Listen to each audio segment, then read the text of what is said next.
जहिया से आइल बाटे कही के घबना होला ना बीच कबो नसल बिछावना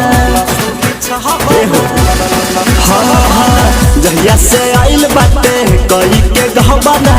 होला ना बीच कबो नसल बिछावना हमरा तो होला पूरा आसानी हो सर हो कोइले बारात भाटी महदद हमा करेला देहला सला सदा हो कोइले बारात भाटी महदद हमा करेला देहला सला सदा हो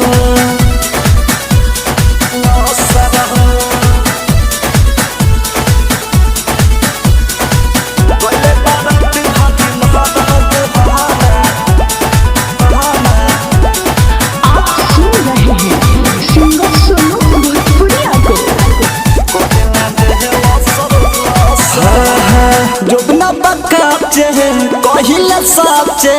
बुझा न बताऊ हो मोदा के कोटा उठाइए ले बेला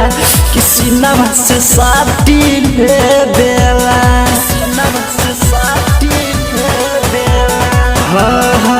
जोबना बकाचे कहिले साचे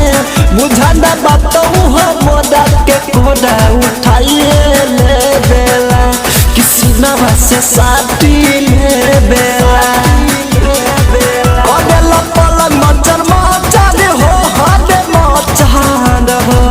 कोइले बारात भाटी महदद हमा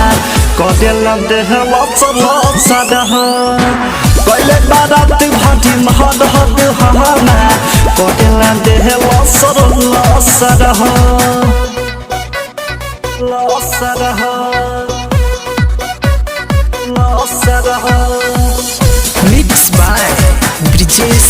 बिहारी कोइले बारात भाटी महदद हमा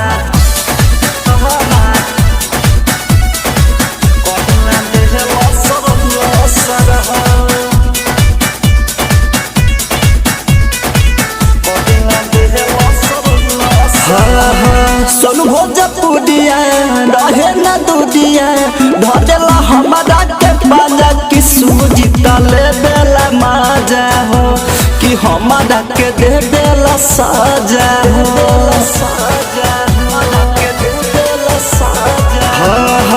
सोनू भोजपुरिया रहे न दूधिया धरेला हमारा के बाजा किया का सले बेला माजा हो सबे बेला साजा हो करेला जिया धक्कर धक्कर हो धक्के धक्कर हो उठल दादा जब खहिनी दबैया करे न कुछ